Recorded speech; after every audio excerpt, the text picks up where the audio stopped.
Welcome students. आज की class का टॉपिक है अल्ट्रासोनिक्स यानी पराध्वनिकी।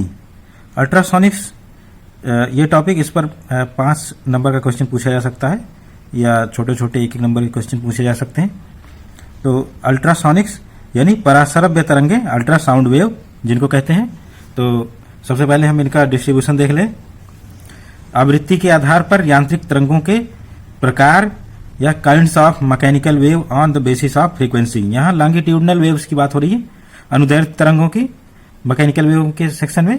तो जो लॉन्गिट्यूडनल वेव का सेट है हमारा, वो 3 भागों में डिवाइड है। पहला है श्रव्य तरंगे या ध्वनि तरंगे, ऑडिबल वेव्स या साउंड वेव्स। ऑडिबल वेव या साउंड वेव्स ऐसी वेव्स हैं जिनको हम सुन सकते हैं, इंसान सुन सकता है। तो ऐसी वेव्स जिनको हम सुन सकते हैं 20 से 20,000 हर्ट्ज इनकी फ्रीक्वेंसी होती है। इसके बीच में 20 हर्ट्ज से 20,000 हर्ट्ज फ्रीक्वेंसी की साउंड हम सुन सकते हैं। तो ये ऑडिबल वेव्स या साउंड कहलाती हैं। इनके बारे में एकॉस्टिक्स में अध्ययन किया था हमने।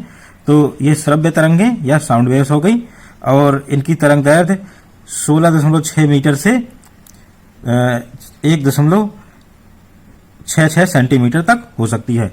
तो इस तरह से हमारी जो साउंड हम सुन सकते हैं वो है पहला डिस्ट्रीब्यूशन।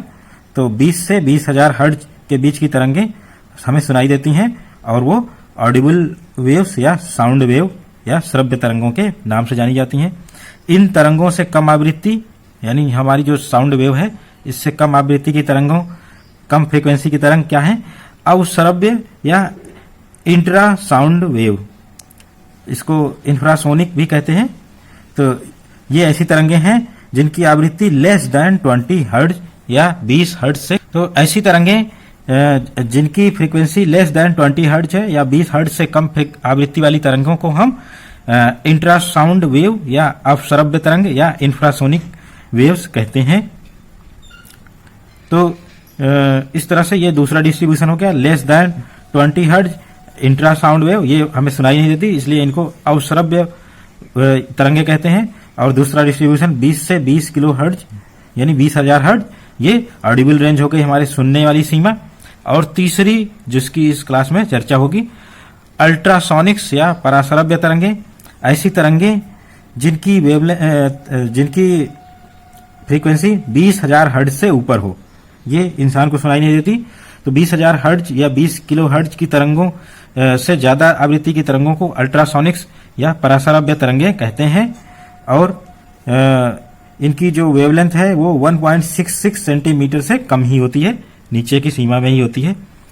तो वेवलेंथ 1.66 सेंटीमीटर से कम और फ्रीक्वेंसी 20,000 हर्ट्ज या 20 किलो हर्ट्ज से ग्रेटर हो, तो ऐसी वेव्स अल्ट्रासोनिक्स या पराश्रव्य तरंगे कहते हैं। ये लॉन्गिट्यूडनल है नेचर में, यानी अनुदैर्ध्य तरंगे हैं। इनकी डिटेल स्टडी करते हैं। अल्ट्रासाउंड जैसा नाम है, अल्ट्रासाउंड ये साउंड से भी ऊपर की चीज है, तो इसलिए इनकी फ्रीक्वेंसी 20,000 हर्ट्ज से ऊपर होती है। तो ये साउंड के ऊपर की चीजें हैं। पराश्रव्य सुनने की सीमा से आगे की तरंगे हैं, तो ये इंसान को सुनाई नहीं देती, किन्हीं अन्य जानवरों को सुनाई दे सकती है।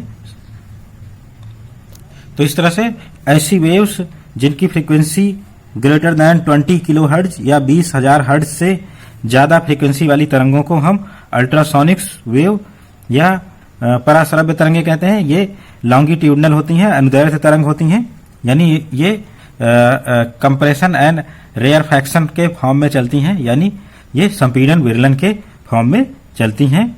तो इनके चलने की दिशा में ही माध्यम के कण कंपन करते हैं। तो ये हमारी अल्ट्रासाउंड या अल्ट्रासोनिक्स वेव्स हो गई। चित्र में यहाँ फिगर में डिस्ट्रीब्यूशन को दर्शाया गया है। तो जो ऐसी लॉन्गिट्यूडनल वेव जो 20 हर्ट्ज से कम है, जिनकी फ्रीक्वेंसी 20 हर्ट्ज से कम है, उनको हम इंफ्रासाउंड या अवश्रव्य तरंगे कहते हैं। और फिर इसके बाद 20 से 20 किलो हर्ट्ज यानी 20 हर्ट्ज से 20 किलो हर्ट्ज हमारी सुनने की सीमा है। ये श्रव्य या एकॉस्टिक्स रेंज या ऑडिबल रेंज कहलाती है। फिर इसके बाद अल्ट्रासाउंड यहाँ से शुरू होती है। 20 किलो हर्ट्ज से ग्रेटर वाली जो भी तरंगे होती हैं हमारी लॉन्गिट्यूडनल वेव्स, वो पराश्रव्य या अल्ट्रासाउंड कहलाती हैं। तो ये पूरी रेंज हो गई हमारी अल्ट्रासाउंड की 20 किलो हर्ट्ज से ऊपर 20 मेगाहर्ट्ज या 2000 मेगाहर्ट्ज, ये सभी लॉन्गिट्यूडनल वेव्स पराश्रव्य या अल्ट्रासाउंड कहलाती हैं। इसमें एनिमल एंड केमिस्ट्री रेंज आती है, फिर मेडिकल रेंज आती है एंड डिस्ट्रक्टिव रेंज आती है। मेडिकल के जो एप्लीकेशंस होते हैं वो इस रेंज में किए जाते हैं और साथ ही साथ डिस्ट्रक्टिव कामों के भी यहाँ पर रेंज है। इसके बाद डायग्नोस्टिक एंड एनडीई की रेंज है। तो ये सारी रेंजेस यहाँ पर दर्शाई गई हैं।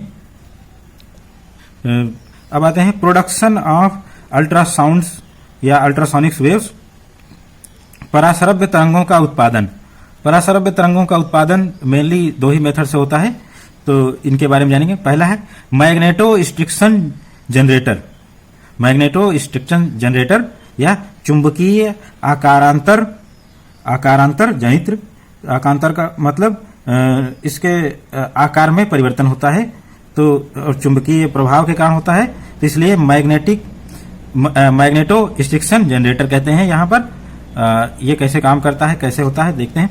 व्हेन ए फेरोमैग्नेटिक रॉड और when a rod of ferromagnetic material, इसकी डिटेल्ड स्टडी मैग्नेटिक मटेरियल्स के केस में किया जाएगा। इसको बस समझ लें कि फेरोमैग्नेटिक मटेरियल ऐसे होते हैं मटेरियल जिनको मैग्नेटिक फील्ड या चुंबक के चुंबकीय क्षेत्र में रखेंगे तो वो चुंबकीय क्षेत्र की दिशा में प्रबल चुंबकत्व प्राप्त करते हैं, यानी वो चुंबकित हो जाते हैं चुंबकीय क्षेत्र की दिशा में ही, तो ये फेरोमैग्नेटिक मटेरियल कहलाते हैं। When a rod of ferromagnetic material like nickel, cobalt इत्यादि is magnetised. When a ferromagnetic rod is magnetized, then longitudinally it undergoes a very small change in length. This is called magnetostriction effect. यानी हमारे पास एक rod है जो कि ferromagnetic material की बनी हुई है, लौह चुंबकीय पदार्थ, आयरन, निकेल, कोबाल्ट किसी भी तरह की हो सकती है। तो इसको हम अब अगर मैग्नेटिक फील्ड में रखेंगे, चुंबकीय क्षेत्र में रखेंगे, तो due to rearrangement of atomic और molecular arrangement in the rod its length changes. यानी इसकी लेंथ मैग्नेटिक फील्ड के कारण, यहाँ जो चुंबकीय क्षेत्र है इसके कारण इसकी लेंथ मॉलिक्यूलर रीअरेंजमेंट या आणविक पुनर्व्यवस्था के कारण, रॉड की इंटरनली आणविक पुनर्व्यवस्था के कारण रॉड की लेंथ इंक्रीज कर सकती है या डिक्रीज कर सकती है। तो ये जो फिनोमिना ऑब्जर्व हो रही है इसको कहते हैं मैग्नेटोस्ट्रिक्शन इफेक्ट या चुंबकीय अंतराकार इफेक्ट कहते हैं। तो जब एक लौह चुंबकीय पदार्थ की क्षण चुंबकित की जाती है, यानी जब लौह चुंबकीय पदार्थ की एक रॉड बनाई जाए और उसको मैग्नेटिक फील्ड में रखा जाए तो अनुदैर्ध्य रूप से, यानी रॉड की लंबाई की दिशा में, क्षण की लंबाई की दिशा में इसकी लंबाई में थोड़ा सा परिवर्तन होता है। लंबाई बढ़ भी सकती है और घट भी सकती है। ये जो लंबाई में परिवर्तन हो रहा है इसी को चुंबकीय अंतराकार कहते हैं, चुंबकीय आकारांतर कहते हैं। यानी मैग्नेटोस्ट्रिक्शन या इसकी लेंथ में चेंज हो रहा है, बढ़ रही है, घट रही है, इसको चुंबकीय आकारांतर कहते हैं। तो यहाँ पर एक फिगर बना हुआ है, इसमें फेरोमैग्नेटिक मटेरियल की रॉड है और ये मैग्नेटिक फील्ड में रखी हुई है, एक कॉइल है और कॉइल में हम अल्टरनेटिंग करंट फ्लो करवा रहे हैं, यानी एसी करंट, और फिर इससे मैग्नेटोस्ट्रिक्शन फिनोमिना के कारण अल्ट्रासोनिक वेव जनरेट हो रही हैं। इधर से भी निकलेंगी रॉड के, इधर से भी निकलेंगी, फेरोमैग्नेटिक रॉड के यहाँ से अल्ट्रासोनिक वेव निकलेंगी। कब निकलेंगी, कैसे निकलेंगी, इसके लिए आगे बताया जा रहा है। तो यहाँ पर टाइम वेरिंग मैग्नेटिक फील्ड लगाया जा रहा है ताकि रॉड की लेंथ बार बार चेंज हो और हमें पर्टिकुलर फ्रीक्वेंसी की अल्ट्रासाउंड वेव मिले।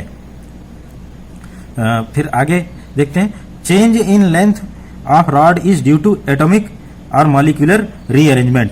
यानी क्षण की लंबाई में परिवर्तन क्षण की आणविक पुनर्व्यवस्था के कारण होता है, यानी मॉलिक्यूल्स अपने आप को रीअरेंज करते हैं क्षण के अंदर, इस कारण से क्षण की लंबाई में परिवर्तन होता है। क्षण की लंबाई बढ़ भी जाती है और घट भी जाती है, ये डिपेंड करता है कि कैसी हमने मैग्नेटिक फील्ड लगाई हुई है।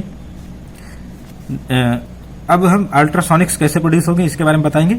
If any ferromagnetic material rod is placed in time varying magnetic field, if any ferromagnetic material rod is placed in time varying magnetic field, then ferromagnetic material will produce ultrasound or ultrasonic waves due to oscillation of its natural frequency or overtone frequency।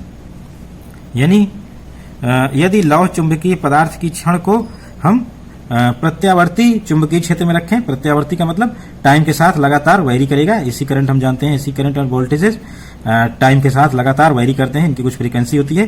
तो time varying magnetic field में रखेंगे तो यदि लौह चुंबकीय पदार्थ प्रत्यावर्ती चुंबकीय क्षेत्र में रखा जाता है, जैसे कि यहां रखा गया है, टाइम वेरिंग मैग्नेटिक फील्ड में रखा गया है, तो हमारा जो फेरोमैग्नेटिक मटेरियल है वो अपनी स्वाभाविक आवृत्ति या अधिस्वर आवृत्ति से कंपित होकर पराश्रव्य तरंगे उत्पन्न करेगा। तो इस तरह से अल्ट्रासोनिक वेव्स निकलेंगी। होता क्या है, जो हमारा फेरोमैग्नेटिक मटेरियल है इसकी कुछ नेचुरल फ्रीक्वेंसी है। ये जो फेरोमैग्नेटिक मटेरियल है इसकी कुछ नेचुरल फ्रीक्वेंसी है और वो उस नेचुरल फ्रीक्वेंसी से ऑसिलेट करता है। जब हम टाइम वेरिंग मैग्नेटिक फील्ड की फ्रीक्वेंसी इस तरह सेट करते हैं कि वो इसकी नेचुरल फ्रीक्वेंसी के इंटीग्रल मल्टीपल हो जाए, तो इस केस में रेजोनेंस होगा और जो मैग्नेटोस्ट्रिक्शन की फिनोमिना है, रेजोनेंस के कारण एम्पलीट्यूड काफी बढ़ जाएंगे दोनों के और फिर हमारी अल्ट्रासोनिक्स वेव प्रोड्यूस होंगी। अल्ट्रासोनिक्स वेव इसकी नेचुरल फ्रीक्वेंसी की हो सकती है या ओवरटोन फ्रीक्वेंसी की यानी अधिस्वर आवृत्ति की हो सकती हैं, ये जनरेट हो जाएंगी। इस मैग्नेटोस्ट्रिक्शन इफेक्ट से जो अधिकतम फ्रीक्वेंसी की अल्ट्रासाउंड वेव जनरेट होती है वो 200 किलो हर्ट्ज की मैक्सिमम अल्ट्रासाउंड वेव प्रोड्यूस कर सकते हैं। तो इस तरह से मैग्नेटोस्ट्रिक्शन फिनोमेना से अब तक 200 किलो हर्ट्ज की अल्ट्रासाउंड वेव लगभग प्रोड्यूस हुई हैं। इससे कम ही हुई हैं, इससे ज्यादा की नहीं हुई है, मैक्सिमम फ्रीक्वेंसी ये। सेकंड जो मेथड है वो piezo electric generator, piezo electric effect होता है, उसी इफेक्ट पर काम करता है ये पीजो इलेक्ट्रिक जनरेटर यानी दाब विद्युत जनित्र। हम दाब लगाएंगे तो विद्युत प्रोड्यूस होगी और फिर इसका रिवर्स करेंगे, विद्युत लगाएंगे तो दाब के कारण हमारी अल्ट्रासोनिक्स वेव प्रोड्यूस होगी। उसके बारे में डिटेल चर्चा करेंगे तो ये पता चल जाएगा कि हमारी अल्ट्रासोनिक्स वेव आखिर कैसे प्रोड्यूस होंगी। व्हेन ए क्रिस्टल, हम क्वार्ट्ज क्रिस्टल ले सकते हैं, टूरमैलिन क्रिस्टल ले सकते हैं या लेड जिरकोनेट टाइटेनेट क्रिस्टल ले सकते हैं। When A crystal is pressed against opposite direction, when A crystal is pressed against opposite direction, ये क्रिस्टल है हमारा, this crystal is pressed in opposite direction, one face upper side से press होगी, नीचे वाली फेस लोअर साइड से press होगी। तो इस केस में जब हम प्रेस कर रहे हैं, charge of opposite sign appears on the faces. जब भी हम इस रॉड ये हम क्रिस्टल लेंगे उसको प्रेस करेंगे तो चार्जेस ऑफ अपोजिट साइन, यहाँ पॉजिटिव चार्ज हो गए और यहाँ नेगेटिव चार्जेस, ये एक पोटेंशियल डिफरेंस जनरेट हो जाता है प्रेस करने के कारण। यानी इस क्वार्ट्ज क्रिस्टल पर दाब देने के कारण, दोनों तरफ से दाब देने पर, प्रेशर लगाने पर एक वोल्टेज डेवलप हो गया, चार्जेस का कलेक्शन हो गया, इस कारण से एक वोल्टेज डेवलप हो गया। इससे दाब लगाने से विद्युत जनरेट हो गई, इसीलिए इसको दाब विद्युत या पीजो इलेक्ट्रिक इफेक्ट कहते हैं। ये पीजो इलेक्ट्रिक इफेक्ट हमारा हो गया। इसके आगे की घटना देखते हैं। अब charges of opposite sign appears on faces, यानी ये जो भी सतह है उस पर चार्जेस अपोजिट साइन के चार्जेस अपीयर हो गए क्योंकि प्रेशर के कारण प्रेशर लगाया और चार्जेस अपीयर हो गए। It creates potential difference between two faces, it creates potential difference between two faces. ये जो फेसेस हैं, दो सतह है, इनके बीच में एक पोटेंशियल डिफरेंस यानी विभवांतर क्रिएट हो गया क्योंकि चार्जेस कलेक्ट हो गए यहाँ। This feature is known as piezo electric effect. यानी प्रेशर लगाने पर जो पोटेंशियल डिफरेंस क्रिएट हो रहा है ये कहलाता है पीजो इलेक्ट्रिक इफेक्ट या दाब विद्युत जनित। यानी जब किसी क्रिस्टल क्वार्ट्ज या लेड जरकोन टाइटेनेट क्रिस्टल को उसके विपरीत सतहों को दबाते हैं या प्रेस करते हैं, प्रेशर अप्लाई करते हैं, तो उसके सतहों के विपरीत सतहों पर विपरीत प्रकृति के आवेश पॉजिटिव और नेगेटिव आ जाते हैं। जब भी प्रेशर लगाएंगे, दाब लगाएंगे, तो सतहों पर विपरीत प्रकृति के आवेश पॉजिटिव नेगेटिव आ जाते हैं और फिर यह दोनों विपरीत सतहों के बीच में एक विभवांतर उत्पन्न हो जाता है। इस कारण से हमारी जो सरफेसेस हैं उनके बीच में एक पोटेंशियल डिफरेंस उत्पन्न हो जाता है। यही गुण दाब विद्युत प्रभाव कहलाता है। तो ये जो घटना हुई पोटेंशियल डिफरेंस, प्रेशर लगाने के कारण, दाब लगाने के कारण पोटेंशियल डिफरेंस क्रिएट करने की, यही कहलाता है दाब विद्युत प्रभाव या पीजो इलेक्ट्रिक इफेक्ट। फिर let us use this effect in reverse manner. Let us use this effect, piezoelectric effect, in reverse manner when alternating potential difference is applied between two opposite faces of a crystal.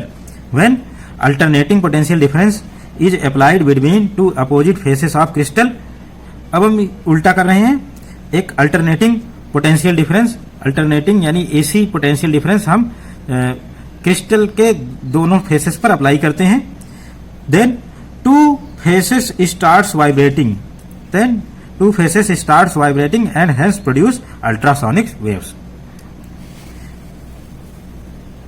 तो इस तरह से अब हम इस प्रभाव के उल्टे क्रम में प्रयोग करेंगे। जो हमारा पीजो इलेक्ट्रिक इफेक्ट है, इसके उल्टे क्रम में हम प्रयोग करेंगे। इसको करने से क्या होगा, जब किसी क्रिस्टल के दो विपरीत सतहों के बीच में प्रत्यावर्ती विभवांतर लगाया जा रहा है, तो जब किसी क्रिस्टल के दो विपरीत सतहें ये हैं, इन पर हम प्रत्यावर्ती विभवांतर या एसी वोल्टेज अप्लाई किया जाता है, तो दोनों सतहें कंपन करना प्रारंभ कर देती हैं। तो ये जो दोनों फेसेस हैं क्रिस्टल की, ये सतह और ये सतह कंपन करना प्रारंभ कर देती हैं और फिर एक पर्टिकुलर केस में हमारी अल्ट्रासाउंड वेव प्रोड्यूस होती हैं। तो अल्ट्रासाउंड वेव दोनों सतहों से प्रोड्यूस होंगी हमारी। ये पीजो इलेक्ट्रिक जनरेशन कहलाता है। कैसे होगा, ये जो हमारा क्रिस्टल है, क्वार्ट्ज और टूरमलिन का क्रिस्टल, कोई भी क्रिस्टल ले सकते हैं हम। ये क्रिस्टल, इसमें अल्टरनेटिंग करंट अप्लाई करेंगे तो क्रिस्टल के पास अपनी एक नेचुरल फ्रीक्वेंसी होती है। क्रिस्टल अपनी स्वाभाविक आवृत्ति से ऑसिलेट करता है, दोलन करता है। जब हम अल्टरनेटिंग करंट जो हमारा लगा रहे हैं, इसको क्रिस्टल की नेचुरल फ्रीक्वेंसी के इंटीग्रल मल्टीपल कर देंगे, यानी जो एसी करंट है, एसी वोल्टेज है, इसकी फ्रीक्वेंसी हम क्रिस्टल की नेचुरल फ्रीक्वेंसी के इंटीग्रल मल्टीपल कर दें, पूर्ण गुणित कर दें। तो इस केस में जो दोलनों के आयाम हैं वो अत्यधिक बढ़ जाते हैं। तो और फिर अल्ट्रासोनिक वेव प्रोड्यूस होती हैं या पराश्रव्य तरंगे निकलती हैं क्रिस्टल से, और ये कहलाता है पीजो इलेक्ट्रिक जनरेशन या दाब विद्युत जनित्र अल्ट्रासोनिक्स के लिए प्रोडक्शन का मेथड।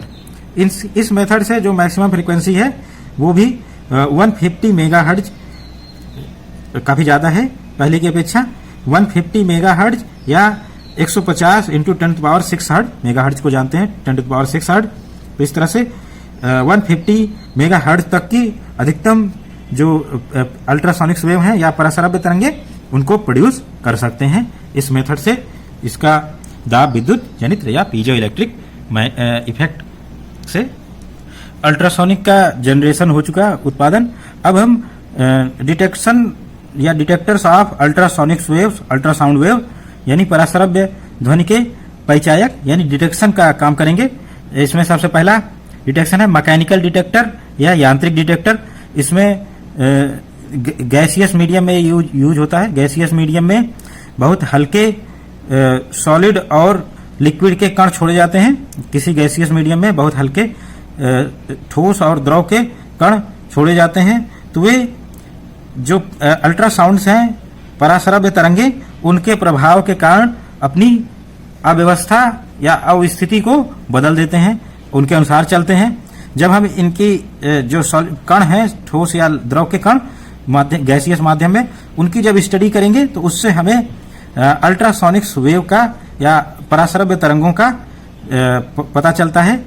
और हम विकिरण मापी यानी रेडियोमीटर से भी पराश्रव्य तरंगों का ज्ञान कर सकते हैं। पराश्रव्य तरंगों के बारे में हम डिटेक्शन कर सकते हैं।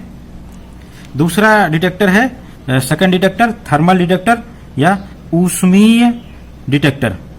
Thermal detector. इसमें हम जब भी अल्ट्रासोनिक्स वेव किसी इलेक्ट्रिक वायर पर यानी सुचालक तार पर गिरती हैं तो ये कहीं पर हीट प्रोड्यूस करती हैं, कहीं पर कूल कर देती हैं वायर को। तो यानी जब भी अल्ट्रासाउंड वेव्स या अल्ट्रासोनिक्स वेव वायर पर पड़ती हैं, किसी कंडक्टिंग वायर, तो उसको वो हीट कर सकती हैं या कूल कर सकती हैं। ये जो इफेक्ट है इसका उपयोग करके हम अल्ट्रासोनिक्स वेव के बारे में स्टडी कर सकते हैं और इस हीटिंग या ताप परिवर्तन के प्रभाव से तार का इलेक्ट्रिक रेजिस्टेंस या विद्युत प्रतिरोध भी बदल जाता है। तो इस गुण का उपयोग करके हम अल्ट्रासोनिक्स का डिटेक्शन कर सकते हैं, इनके बारे में जानकारी कर सकते हैं। थर्ड डिटेक्टर हमारा लाइट डिटेक्टर या प्रकाशित डिटेक्टर है।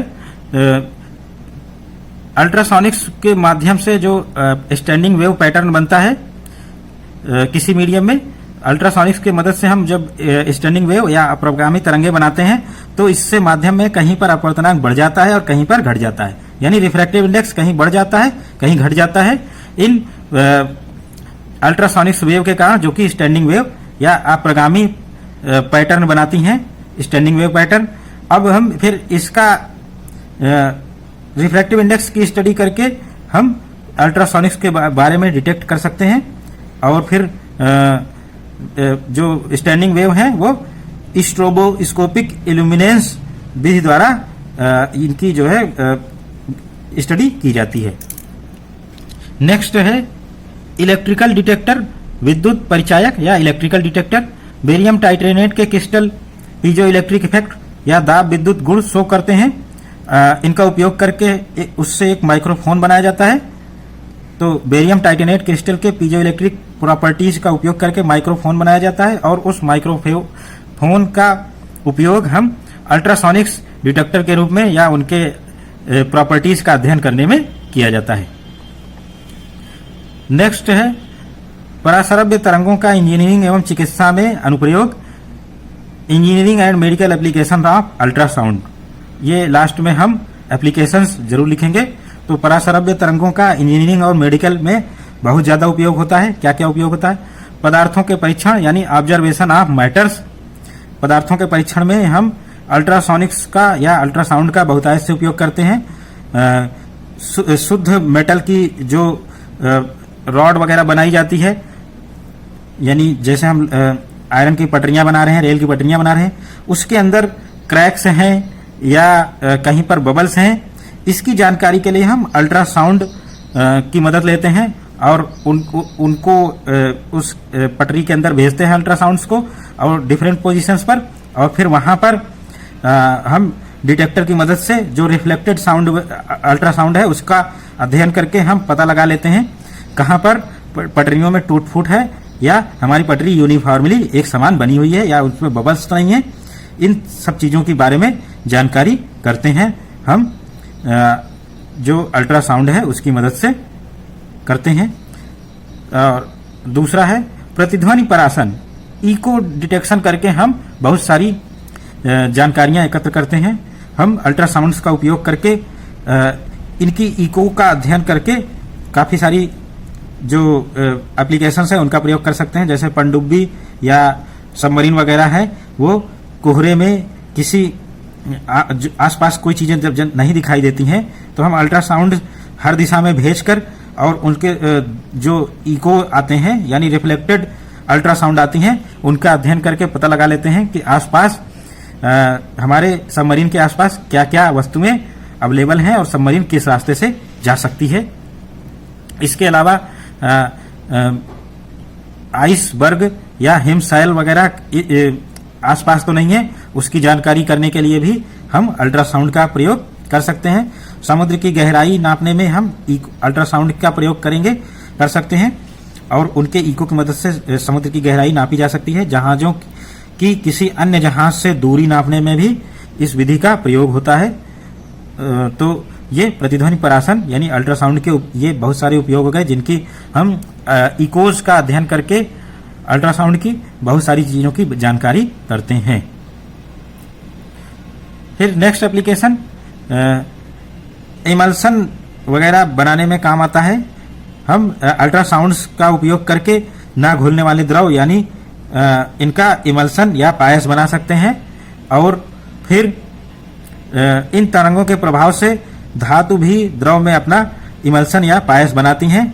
फोटोग्राफी के काम में आने वाली चांदी की हैलाइड भी इसी विधि द्वारा बनती है। ये बहुत पहले फोटोग्राफी में काम आती थी, चांदी की हैलाइड या सिल्वर की हैलाइड। और फिर इसके प्रभाव से हम पॉलीमर्स के जो मॉलिक्यूल्स हैं अल्ट्रासाउंड से या अल्ट्रासोनिक से टूट जाते हैं और फिर स्टार्च से हम शर्करा बना सकते हैं। और साथ ही साथ अल्ट्रासाउंड वेव्स से हम इमल्सिफिकेशन यानी पायसीकरण की क्रिया करा सकते हैं। इससे हमें अच्छी क्वालिटी की मेटल प्राप्त होती है। तो ये हो गए इमल्सिफिकेशन प्रोसेस में उपयोग। नेक्स्ट है अवक्षेपण क्रिया, कोगुलेशन प्रोसेस। तो गैस माध्यम में ठोस तथा द्रव के छोटे छोटे कण अल्ट्रासाउंड से अवक्षेपित हो जाते हैं और वो इकट्ठे हो जाते हैं। तो इस कारण से हम इनका उपयोग जो बड़े बड़े कल कारखाने हैं उनसे निकलने वाले हानिकारक धुएं हैं उनमें जो हानिकारक एलिमेंट्स होते हैं उनका अवक्षेपण करा के हम उनको वातावरण में जाने से रोक सकते हैं।